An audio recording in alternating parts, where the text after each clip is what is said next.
Hello, Facebook, YouTube, Instagram, Twitter, Periscope, LinkedIn. Today is another beautiful day, and I am coming to you live again with my really great friend, Linda Gaudio. My name is Laquita Monley, and I am the VP of Monley Innovations, a work-from-home call center company. And today we're continuing on in our series of what to do while we're waiting.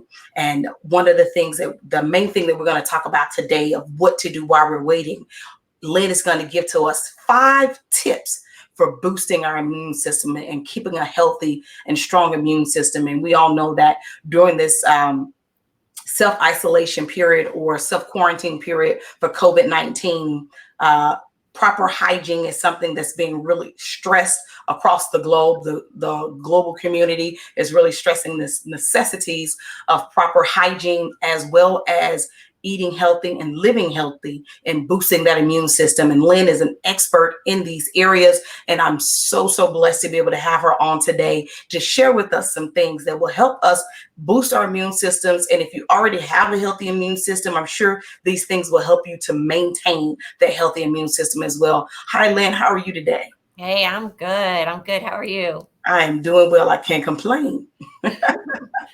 It's another beautiful day. It is. It is a beautiful day. You know, having to look at it from my window, I just want to go outside, take a walk. I'm going to say run because that'll be a lie. I'm not running, but I will take a walk. That's one of the things you can do, actually. Awesome. Let's start there because that's one of the things you can do, and you will even get the benefit by looking out the window. So there's studies that have shown that if you take people that are recovering from surgery and you put some of them in a hospital room that faces up to a brick wall, and then you put another group that faces out the window to trees and plants, the ones that are looking out the window at nature are going to recover more quickly and with less medication. But if you can get out into nature and go for a walk, when you're out, like literally with plants, there is something, phytoncides, it's chemicals that are released from the plants that you breathe in, and they go into your bloodstream, and that actually helps release what they call killer cells that fight against infections. So it's really important. There's no restrictions on you going outside as long as you keep your social distance, right? So Yes. A really good way to not only reduce stress and boost your immune system. Wow. You know, being able to still be able to go out and enjoy the sunlight, whether it's just looking out your window at it or actually being able to be in it, those are some wonderful things that we can do to help us boost that immune system. You know, and some of the things that we discussed, you talked about stress reduction, you talked about proper nutrition, ample rest, connection, and taking a walk. Can you talk to us a little bit about the importance of stress reduction as it relates to building and maintaining a healthy immune system? Yeah, that in my book, that's number one, right? It's stress is a killer. And we had this discussion the other day, but pre-coronavirus, stress was at epidemic levels. So I can't even, and 57% of people pre-corona said that they were paralyzed by stress. So this is really a concern because when you're in a chronic state of stress, your brain can downregulate genes that trigger disease. So it literally, stress can kill you. And we've all known it's been linked to a number of heart disease and stroke and other conditions. But it's so important because when you're in an elevated state of stress, your immune system gets depressed, and specifically the immune system that fights off infection is depressed. So it's very important. And there are a number of ways that we can do that. And we talked about that on a couple of days ago, but stress is number one, reducing your stress. And I tell you, when your mind is constantly bombarded with all this misinformation, disinformation, fear mongering, and all these threats all at once. You've got financial threats, that's a stress, these stressors, financial, physical, environmental, emotional, all coming at you at once and at a pace that is way too far for our brains to process. So just whatever you can do to keep that under control, meditate, do yoga, breathe, breathe, breathe. We don't think about our breathing, but it's so important. Just be cognizant of, take a deep belly breath, 5 times, and just watch how calm that makes you instantly. Instantly. Wow. We have a comment here from one of the viewers, and I wanted to take the time to address that comment, mostly because it's not a comment that's singular to this particular viewer. Many, many, many people across the globe feel the same way. And this particular viewer mentioned that there was more people that had died from the flu than had died from COVID-19 on yesterday. I haven't done the research on that, so I can't speak to the validity of how many people died yesterday from COVID versus how many people have died from the flu. And so one of my initial response to this particular viewer was that we do have vaccines and different things already in place and can handle an outbreak of the flu. But what we don't have for this particular mutated strand of COVID is a cure or a preventative vaccine to keep people from getting it. And because this thing has no respect of person, just like the flu, it can infect people of all ethnicities, religious belief systems, socioeconomic status. It doesn't matter who you are or where you are. This particular virus is having a negative impact around the globe. So yes, the numbers are important with so far as keeping people out of panic mode. You don't want to boost large numbers in order to control people through fear, but you don't want to also give lower numbers to give people a false sense of security. So what I think, and I'm no expert here, so please feel free to jump in at any time. COVID, just like the flu and just like anything else that's new and upcoming, would I rather take precautions to keep myself and those that I love safe, or would I rather ignore them and compromise my family? So even with the flu, if I had just a regular flu, I'm going to self-quarantine. We're not going to call it self-quarantine. We're going to call it, I'm going to stay in bed until I get healthy. I'm going to increase fluids. I'm going to do what I need to do in order to keep from spreading the flu to other people. Right. So, I mean, total cases around the world thus far is 495,000, 74,000 and change in the States, and 1,067 deaths so far. What's different about COVID, and I was one of those, 3 weeks ago, I was saying, well, more people have died from the flu. I don't understand. Well, the testing, we haven't done a lot of testing. We've done a lot of testing on the flu. We don't, I think we do now have tests where we can see if there's antibodies, meaning someone's already had COVID and got over it. We don't know those numbers. We don't know how many those are. So we really don't know if that's, so there's got to be a lot more testing before we can really say, more people. So I think I understand that point of view, absolutely. But I think there's just a lot of testing that still needs to happen. And, Louisiana is like the number one in the world. My husband is from New Orleans, and we have lots of family members that live in the Big Easy in New Orleans. And so that for me is a great concern. And I'll tell you, there's a lot more autoimmune disorder here in the States, largely in part due to our diet, the standard American diet, SAD. And so I don't know, but I wonder if we're going to see more here because of the way our lifestyle and our diet. We'll see. We shall see, I guess. But we can do some things to at least. We also, yes, we can do some things. Many people, depending on their autoimmune system, but depending on your immune system, people can die from a regular flu.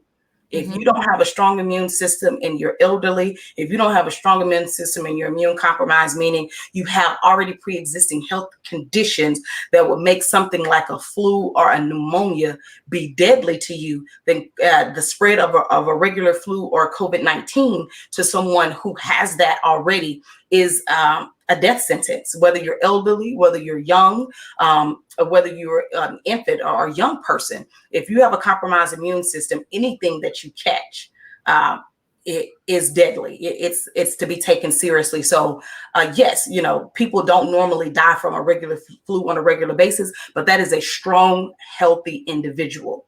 People who have compromised immune systems already, that get a flu or get a pneumonia, I know, like my brother has kidney failure, both of his kidneys, he's in need of a kidney transplant. So if he was to catch a flu or a pneumonia, never mind COVID-19, if he was to catch a flu or pneumonia, he's going to go into the hospital. Why? Because his immune system is already compromised, because there's things going on within his body that will prevent him from being able to fight off that virus, say, than a younger, healthier person. So we did have another viewer that come on and said, okay, I went to work with a flu, but it didn't kill anybody. Well, we praise God that didn't, because you were working around people who were strong and who were healthy, and they could fight off a flu. But if you had the flu, and you were around someone who was already with a compromised immune system, then that would not have been the case. Those people would not have been able to fight off that in such a way. And we want to do that. There's a reason why we're told, don't go to work when you're sick. We understand we have to work and we have to pay bills, but we have no way of knowing the personal lives of the people that are around us. So we should be taking these things that we're putting in place now for COVID-19 should have already been in place naturally, normally anyway. COVID-19 has just brought in a heightened sense where people are now becoming more socially responsible with how they handle themselves in and around the public. Yeah. And we're all like concentric circles. And even if I breathe on you, they're saying now, so that's why the distance, because even just the breathing, if you're close to someone, you can transmit it. And the interesting thing about COVID, this virus in particular, it's got these little, I'm not coming up with the word, spikes that come out of, yes, the spikes that come out of virus. And they attach far more easily to a cell. It's way easier for this particular virus to attach to the cells. And that, so, and then there's other things too that will exacerbate that. So it's a very interesting virus. And the vast majority of us will be fine. But there are things we can do in the meantime to make sure that we are strong as possible. So go out for a walk, reduce your stress. Nutrition is huge. And I think, I've seen a lot of people now really being more cognizant of what they're putting in their bodies. And we all know this, right? We know that we're supposed to eat more leafy greens and more nutrient dense foods and, in your vitamins and there's, vitamin C and actually that I don't usually promote products, but that Emergen-C is pretty good. And it's got some electrolytes and it's the right form of vitamin C. So, zinc is really good as supplements. Black elderberry. You want to get enough A and D too, but I would be careful. I mean, I would get those in your food. Get as much as you can in your food. You don't want to overdo it on vitamin D. It's the research I don't think is there yet, but that can have like kind of the opposite effect if you overdo it with the D supplements. Yeah, you have to balance that out with magnesium. Yeah, you gotta just everything balanced out. Yeah, but again, those nutrient dense, the more phytonutrient chemicals in the plant products, your kale, so, and as many colors. When you go to the grocery store, if you can find produce, get as many colors as you can. The brighter the colors, the more nutrient dense and antioxidative too. Right. We have another comment on. I know we're getting a lot of information about that. COVID is really something that is specific to the elderly. And we had a really great guest. I had a really great guest on yesterday, and she's an RN actually in the state of Florida, in Pensacola. And I know this particular viewer is out of the state of Florida. And one of the things that she really stressed yesterday while she was on the live with me, that COVID does not have a particular demographic that it is targeting. It is targeting everyone. Yes, are the elderly more at risk? Of course, because even healthy, their age puts them in a category where their immune systems aren't able to battle things the way that younger people's immune systems are able to battle off sickness and disease. So that does put them at risk, but that does not mean that younger people, middle-aged people, children, infants are not at risk for contracting COVID-19. Right. The healthier your immune system is, the more likely you are to be able to fight off this infection and live. But Yeah. it does not mean that you won't be able to contract this COVID-19 and then go on and be able to spread it to others. So that's something that I wanted to stop there for a moment, because we've got quite a few comments coming in, and be able to address some of those while they're actually popping up. No, so if you could speak to that a little bit more. I know you again, you have lots more information on this than I do. Yeah, and I'm not a COVID expert, but I will tell you, I've been watching and doing some research, and the age group that seems to be the most insulated, and I'm not saying 100%, but the most insulated is from 9 and below. But when you're 9 and below, that's when you've got a really super powerhouse of an immune system going for you. But yeah, lots of teens now, and people in their 20s and 30s are getting it. And if you're a man, males, just like some other conditions out there too, are at a more than 50% higher risk of dying from this than female. So more men are dying from COVID than women. I don't know exactly. I'm sure there's a lot of theories as to why, but I don't know the science behind that. But yeah, this is an equal opportunity threat. But like I said, the vast majority of us, we will have it. We'll be fine. The question is, as people go back to work, and those who have been forced to stay at home, and they're now, and say you live alone and you don't have anyone around that once you get back out there with everybody else, maybe we'll have a flare of this again. And most of these, there was one exception. I can't remember which disease it was, but most of them, if you track viruses, the big ones back in time, you'll see that mostly they hit like the February, March, April, the winter going into spring months. And then as things warm up, it kind of fades away. There was one exception, I can't remember. But so the thought again is, well, we'll get through this, but maybe we'll come back in those cold months again. So there's so many unknowns right now. The best thing we can do, the thing we can control, is how we take care of ourselves. Yeah. And others. We're in this all together now. It's spreading so fast. Yeah, you're right. We have to be able to boost our immune system. Yesterday, Lauren and I talked about the importance of social distancing, why it's important to self-quarantine.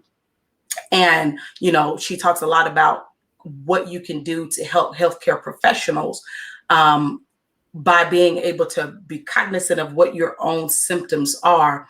And instead of rushing to the emergency room, calling in, getting that telehealth appointment over the phone or via video chat, in order to try to self-manage if you can, and reserving the emergency medical help for people who are having the life-threatening conditions related to COVID-19. With that being said, it's important to boost our immune system so that we have that ability to fight off this virus no matter what age we are. So these things that you're talking about with boosting their immune system, they're not just for the elderly, but they're for the middle age and for children alike, because we all want to have that ability to fight off any infection or disease, not just COVID-19. COVID-19 has just brought a greater level of awareness to people across the globe at why it's important to eat healthy, live healthy, and follow proper hygiene, so that we don't, pass sickness and disease to each other willy-nilly, right? Right. And it's allergy season. A lot of people have runny noses and they're sneezing. If you're having a lot of runny noses and sneezing and feeling you're not going to do that with COVID. It's probably allergies. And another thing, just real quickly about nutrients, mushrooms are really good. Mushrooms are also really good because mushrooms actually impede the ability of a virus's ability to attach to the receptor sites at the cell. So eat some mushrooms. Yeah, yeah. Yeah. You know, what the things that we have to do in order to stay healthy, that's what we need to do. Yeah. If the things that we have to do to stay healthy, that's what we need to do. Yeah. So, what else can we do in terms of boosting our immune system? Um, Okay. what are the other things that we can Yeah, do? we need to get our rest. I mean, Okay. especially, I mean, uh, insufficient sleep, and I know a lot of us are sleep deprived, but what happens when you sleep, your proteins, cytokines are released, and what these do is they actually boost our immune system and reduce inflammation. And so if we lack sleep, those are gonna be way underproduced in our body. So get the proper sleep. Sleep, I mean, even if you just close your eyes for 5 minutes, just that'll help reduce your stress too, getting your sufficient sleep. That's a big one too. And then um, connect with people. So, there have been some concerns out there that, the social distancing is really going to negatively impact some who really thrive on social connections. That human touch right now, we can't do it. We can't do it, right? But getting on, Zoom and go to webinar and Skype and FaceTime, whatever you can do just to connect with each other, because we're social beings. And social media gets a bad rap, but right now it's, and I don't mean go surf on social media and Mhm. get, you know what I mean, to Yeah, connect with people, just connect like with you people. would, but really make an effort to connect with people.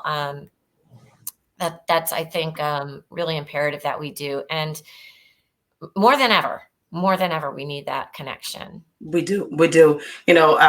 Self isolation doesn't mean total isolation where I'm not with anybody. Self quarantine doesn't mean I cut myself off from the world. That means I limit my movements and I limit my activity to doing those things that are absolutely necessary. Even here in Killeen, where we are, our city is under a shelter in place order. We still have things that are going on and functioning in our city, those things that are considered essential. And even to the point where what is considered essential retail is still open because people still need to be able to provide food in Mhm. their homes. They need to still be able to go out and do the necessary and essential shopping Right. so that they can continue to maintain a healthy lifestyle in their home. So those things are essential. So our governments across the country are not telling us, look, I've seen a lot of things about the Hunger Games, and those are funny memes, by the way, but that's not what they're asking us. They're not cording us off and telling us don't come outside for fear of being shot in the street. That's not what's happening. And a lot of people are overreacting in that Yes. sense of, okay, they want to control what we're doing. We're doing this, we're doing that. Well, when the response it's one of those situations where I tell people you can't have your cake and eat it too.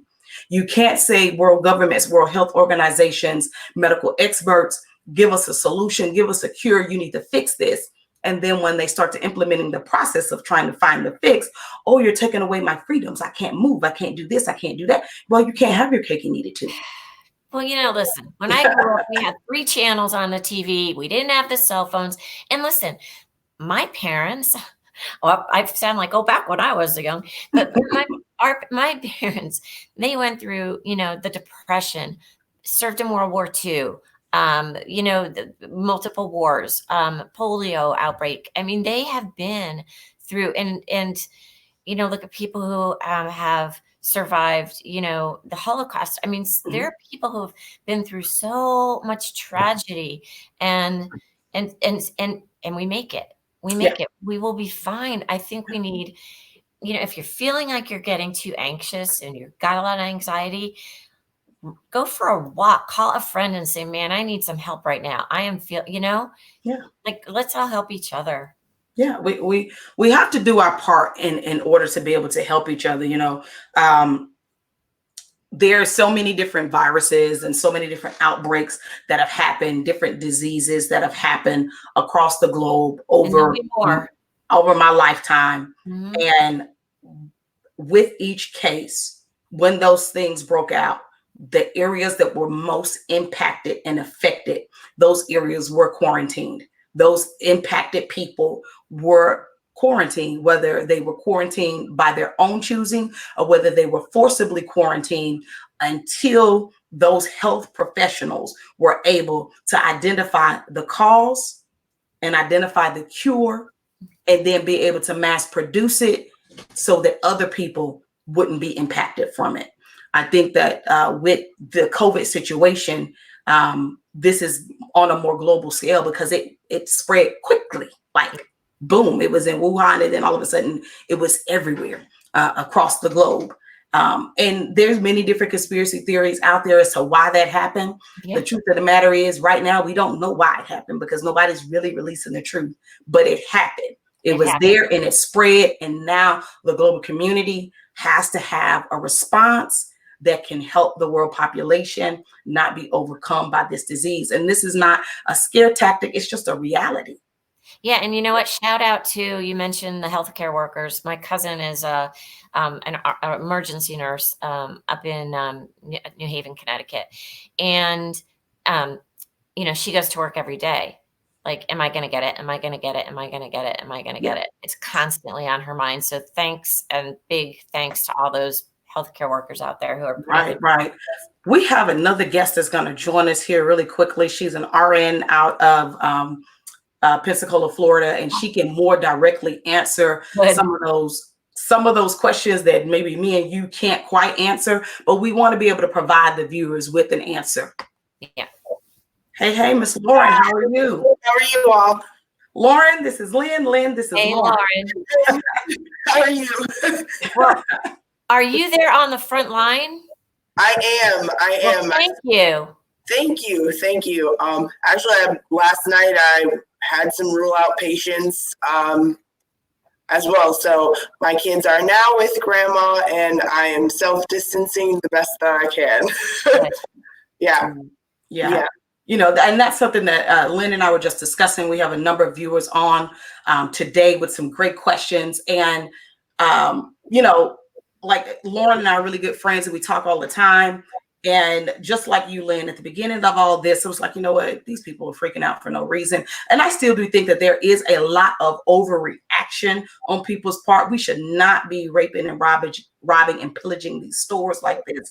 But at the same time, I do think that there are a vast number of people that are not taking it seriously enough. And those people who are not taking it seriously enough are helping to contribute to the spread of this virus.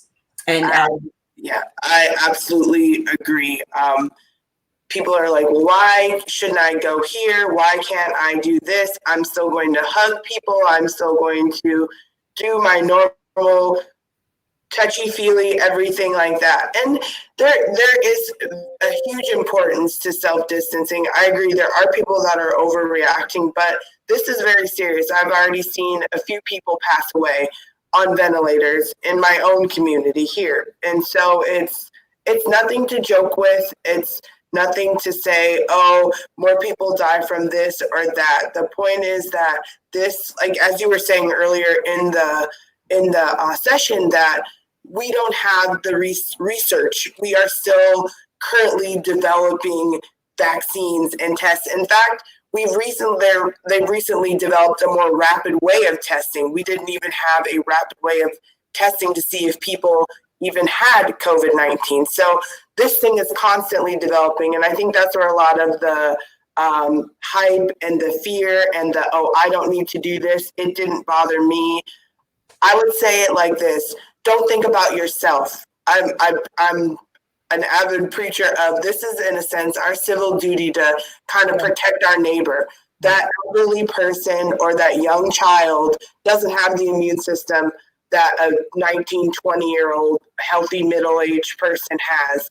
And to be honest with you, they're being affected as well. Like me personally, I have a 7-year-old. He's young, he's healthy, but he's immunocompromised. He has asthma, and this affects the respiratory system, So it's kind of annoys me in a sense when there are those people that are like, oh, people are dying more from the flu and da-da-da-da-da.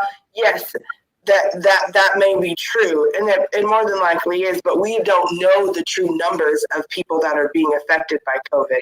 For instance, I had patients before COVID was a big thing in the States that met every single criteria, that had every symptom. They were traveling, they were fever, they were having that dry cough, they were, you know what I mean, they were already immunocompromised. So this thing has been, honestly, probably floating around the States longer than we're giving it credit. Right. You know, and we don't know how many undiagnosed cases there really are. So yes, people are saying, oh, more people have died from this. Not necessarily. We've had the research and we've had testing in place to have those numbers. Right now, we're still developing it. So I agree with you totally that it's still important to maintain self-distancing, that good hand hygiene and all of that is extremely important. I've had a couple of friends already earlier saying stuff like, oh, we're still doing this. And yeah, like you said, it's fine to go for a walk and reduce that stress. That's kind of been like my big mantra in a sense lately too, because all of us on the front lines, in a sense, those environmental service workers, nurses, respiratory therapists, because this thing travels in the air and they're given aerosol treatments like candy. In a sense, they're trying to limit all of that. But at what point do you limit or do you treat? It's a huge, there's not enough out there and it's stressful. So you are so right. Can I ask you a question? Because do they have now the test where you can see if there's been antibodies, see if you've already have it and recovered from it? And because that would be interesting. I'm not 100% sure. I know down here we just kind of linked with some companies that can give us the 24-hour turnaround test. Up north, where I'm originally from, there's more. I mean, I would say shout out to Case Western, it's my alma mater. There's more. We've got a little more resources in a sense in those bigger institutions, and so I don't know 100% the answer to that question. Interesting. But that's information that a year from now, maybe we'll have a lot more of that even, because, a couple weeks back, I had a slight fever, something hit me like a brick. And I was down for 2 days and I just I did my C, my zinc, and my elderberry and tons of pure water. Guys, I can't that is really important to get clean water in your system, antioxidating, as clean as you can. But anyway, I could have had it and now I'm fine. But if I could take a test that which said I'm one of the population that's already had it and survived easily, I mean, I'm sure there's tons of us, tens of thousands, hundreds of thousands. Yeah. Oh, I agree. I could have spread it to somebody without knowing it. Exactly. That's been my biggest quote unquote anxiety in a sense, is like, God, I don't want to come home. Like, I feel like I'm inevitably going to be exposed at some point if I haven't already. And my grandmother is here, my family members who are immunocompromised. I'm like, I don't want to come around you. I love you, but I don't know if I could be affecting you, and that's kind of a real thing.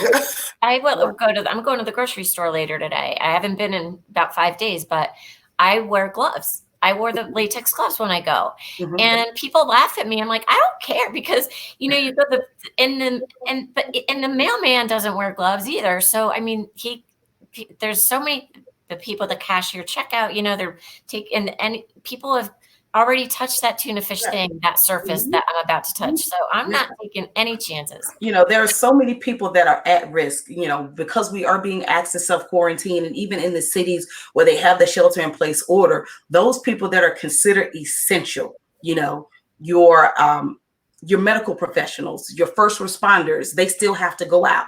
Then the people who are considered essential retail, social media, I think, has done a really good job and celebrating people who should have been celebrated this whole time, but have not been celebrated. My dad is a night foreman for the Clean Independent School District, and a part of his job is to go into the schools and sanitize at night.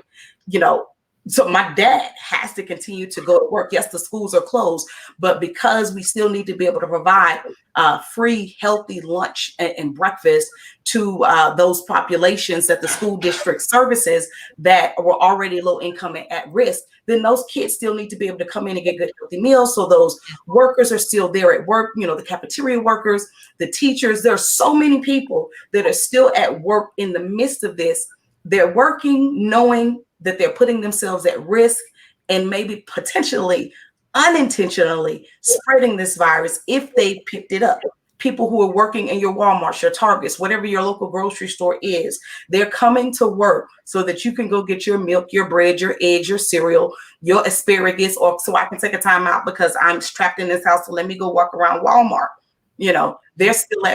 They're putting themselves at risk to serve us. So the least that we can do is to do our part to help them stay healthy so that they can still come to work so that we can continue to be able to live life as normal and to stop devaluing or minimizing the potential risk factors that are out there for the spread of COVID-19. Again, I'm not doing this to instill fear. I don't operate by fear, but I have power, love, and a sound mind.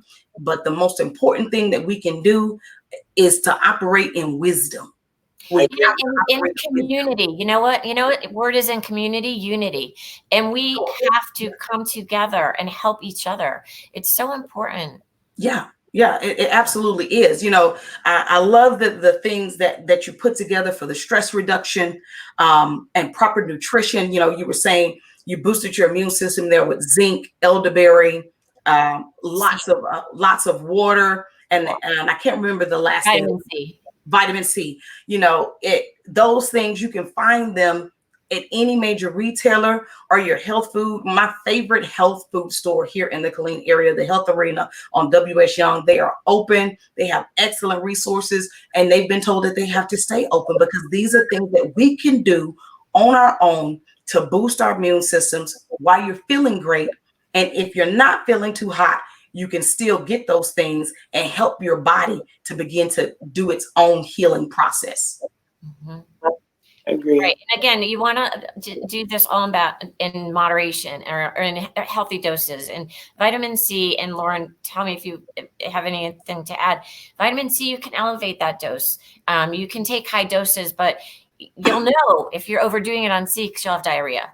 But it's a good in the short term to boost if you're feeling like you're coming down with some elevate your C and your zinc. Yes, and do it at the beginning. It's more effective when you first notice those symptoms. If you wait days and days, it's more effective on the onset versus in the duration. So yeah, you're absolutely right. I would just throw in there, do it early, and kind of keep it as a preventative measure too. I feed the kids; they all have their vitamins every day. We're zinking, we're elderberry, we are vitamin C. What else?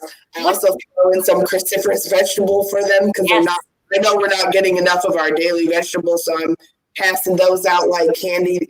Probiotics, good gut health. Yeah. I like all of that, like homeopathic stuff too. That's an important point for viewers. 80% of our immune system is in our gut. The cleaner we can keep our gut, the cleaner we will be, the more clear our brains will be. Yeah. Yep. Yeah. And hydrate.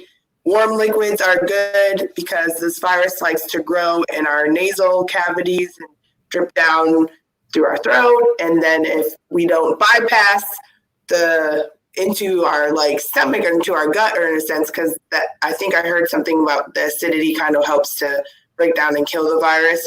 But if we can get it, if it goes into our trachea, into our lungs, then that's where you really start to see those respiratory symptoms. So drinking often, doesn't have to be a lot, but just continuing to keep your oral ways moist helps. Mm-hmm. That's great. One of the couple of the other things you talked about, Lynn, with the importance of boosting and having a strong immune system at all times, not just in the midst of COVID-19, but on a regular basis, having that healthy immune system. You talk about the importance of rest, connection, and as we talked about at the top of the broadcast, taking a walk. Talk to us more about the importance of rest and connection. Rest and connection. So, when during sleep, is when certain protein cytokines are released that are anti-inflammatory and help with the immune system. If we're sleep deprived, we're not getting enough production of those. So it's, if you want to really boost your immune system, sleeping is a lot. Get 7. I never get less than 7 hours. Like, I try to go for 9 if I can, because I will not compromise my sleep for anybody. Plus, you're just like not as pleasant to be around if you're a crabby sleeper. You know, I love my sleep too. yeah. And connection, is that what you're saying? Connection And connection. Yeah. And so, and we're social beings, and we need, and right now we can't hug, maybe we can't like have that human touch. But it has been shown that people who are more social have better, stronger immune systems. And so right now in this day and age, if we can't get out and hug people, we can do this. We can talk, we can exchange information. We can, throw kisses via, whatever platform you're using, and just give a virtual hug, and just, just really connecting with each other is something that, and laughing, just try this with your, Lauren, with your kids at home, and start laughing for no reason. And, and then everybody will start laughing. It's just, and so just that action alone, the more positive we are, the stronger our immune system will be. Because whenever we have a thought, and I've talked about this liquid with you, whenever we have a thought of whatever thought it is, there's a chemical reaction, a biological reaction, right? So if you're having stress, and you're going to release, we all know cortisol is killer. Adrenaline is going to be overproduced, right? But what happens with stressful thinking is your body sends signals back to the brain, and the brain goes, oh, there's anxiety and there's tension, and the more chemicals get released. And it's that chronic state of stress that we want to shorten that refractory period, the time between a stressful event and our reaction is over. And unfortunately, we're doing a really poor job in recent history, and our chronic stress levels are epidemic levels. But when we have positive thinking, when we're connecting with people, especially people we like and love, then you get completely different biological response in the body, and the body's the brain releases things like, dopamine and vasopressin and oxytocin and all these positive feeling, the feel good, right? And that helps us get to a better place of homeostasis, and that helps better boost the immune system. So make those connections, get out in nature and get it near those phytoncides that are going to help with releasing those killer cells to fight infection. Yeah. Awesome. So with that connection, it's necessary. I think that you and Lauren have brought this point out really, really well. What self-quarantine is and what it's not. Self-quarantine does not mean cut myself off from the world. It simply means limiting my movements to doing only what's absolutely necessary, so that I can limit my likelihood of contracting COVID or unknowingly spreading COVID. But, I can 100% agree with the connection. My husband has been in the military for over 20 plus years. And there's a very big difference in, if I can say it like this, and maybe other military spouses could chime in. When he was in Korea in the 90s, the way that I missed him was different than, say, when he did his tour to Turkey or on his current assignment, because the technology changed. When he was in Korea, a phone call would cost me a week's salary if I stayed on the phone too long. And there was no way to see him via video chat. But by the time we came into, the early 2000s, and now I can video chat with him regularly. We have iPhones, so our daily conversation is via a video chat, and I still miss him, but not to, I don't want to say heartbreaking levels, but that I noticed the difference. I can better deal with his absence because I still get to interact with him on a daily basis via the video conferencing. So just because we're on quarantine does not mean that you don't have the ability to interact with the people that you love, and that you don't have the ability to visually see them. You can hear them and still see them. And again, if you're a family, if you're single, okay, you may have to talk to your neighbor and get to a relationship with your neighbor. But for those of us that have children at home and other loved ones at home, well, this is the perfect time to build that bond. And you won't be lonely. You build that strong bond within your home. If it wasn't there, this is a great time to develop it. If it is there, then let's just make it better. Stay connected, stay healthy, get plenty of rest. I love that 9 hours because I get all of my sleep, and some of yours if you let me. Yes. Underrated. I love my sleep. I love my sleep. Well, ladies, it has been a great conversation. But before we go, Lauren, thank you for jumping in on this with us. We thank you for your expertise and your knowledge. We did have several guests that came on. I had just had some comments and questions that were more directed and medically that I just was not equipped to answer. I mean, I know what my thoughts and opinions on it are, and my thoughts and opinions only matter to me, right?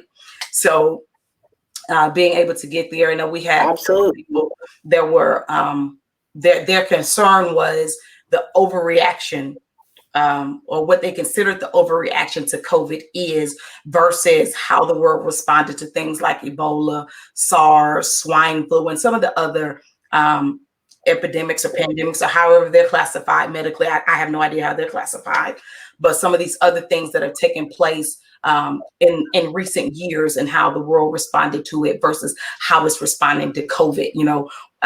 What makes those things so different? I mean, I know that there is a difference there in how they handled it, and I don't believe that they did not quarantine. They obviously had to quarantine because half the world didn't end up with it. Yes, and actually, COVID-19 is a mutated version of SARS. So when people are saying, oh, it's just SARS, it's just a mutated strand, but it still causes that acute respiratory distress and syndrome. Like, it's a real thing, not having enough ventilators and things like that to treat those patients that are having that extreme respiratory distress. So I think there's a lot of misinformation, like you were saying, that's kind of going out. But if people can kind of, just like you guys were saying, be healthy, put in those daily practices of sleep and vitamins, and I'm going to try that, just laughing for no reason with my kids. I'm definitely going to do that.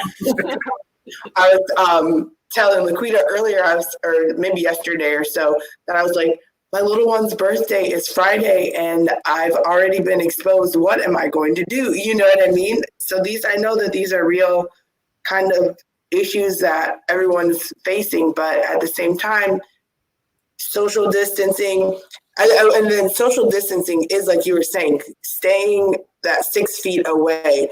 When you're going to true quarantine or true isolation is when you've had an exposure and when you're having symptoms where you are, hey, I'm staying in my room, don't come here.